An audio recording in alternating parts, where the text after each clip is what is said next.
कभी कभी ऐसा होता है कि जो आपकी गॉल ब्लैडर है, पित्त की थैली है, उसकी दीवारें मोटी होती हैं और उसके अंदर कैल्शियम डिपॉजिट होता है जिसको हम पोर्सलिन गॉल ब्लैडर बोलते हैं। ये हमारे को कैंसर में परिवर्तित हो सकता है या इसमें 15 से 25% केसेस में कैंसर होता है। तो इसी प्रकार के एक पेशेंट को अभी हमने ट्रीट किया, सुनील। आज मैं आपको उन्हीं से मिलवाना चाहता हूँ, तो एक बारी सुनते हैं सुनील क्या कहना चाहते हैं। नमस्ते, मेरा नाम सुनील कुमार गौतम है। मेरी एज 29 ईयर्स है। एक्चुअली आज से 6 महीने पहले मैंने रूटीनली अल्ट्रासाउंड कराया था, तो उसमें मेरा गॉल ब्लैडर अच्छे से दिखाई नहीं दे रहा था, विजुअलाइज नहीं हो रहा था।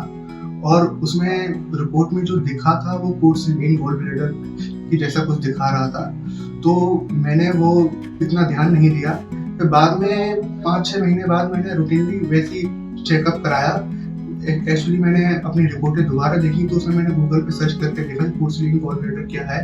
तो इसको जब मैंने गूगल पे सर्च करा तो उसमें मैंने देखा कि ये 10 to 15% पोटेंशियल मैलिग्नेंसी होती है इसके अंदर। तो मैं काफ़ी घबरा गया।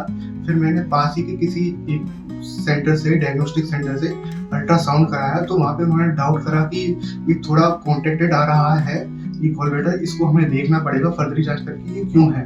उसके बाद उन्होंने, जो वहाँ के रेडियोलॉजिस्ट थे, उन्होंने मेरे को CECT एब्डोमेन और MRCP एडवाइस करा, तो मैंने वो कराया। उसके बाद उसमें जो रिपोर्ट आई, उसमें जो फाइंडिंग्स आई, उसमें मेरा गॉल ब्लैडर काफ़ी कॉन्ट्रैक्टेड था। उसके बाद मैंने डॉक्टर नीरज गोयल सर से कंसल्ट किया और उन्होंने मेरे को काफ़ी अच्छी तरीके से समझाया और काफ़ी कॉन्फिडेंस दिया कि हम इसको ऑपरेट करेंगे, इसको ऑपरेट करवाना ज़रूरी है, क्योंकि ये आगे जाके इसमें पोटेंशियली मैलिग्नेंसी बन सकती है।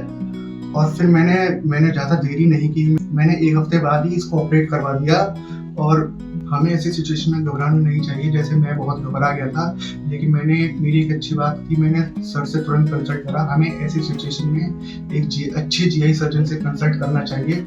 Thank you doctor Neeraj Goyal sir and उनकी टीम, स्पेशली दिवांशु सर। ये पोर्सलिन गॉल ब्लैडर या गॉल ब्लैडर का जब भी वॉल थिकन होती है, मोटी होती है उसकी दीवारें, तो हमारे को कैंसर का डाउट हमेशा होता है।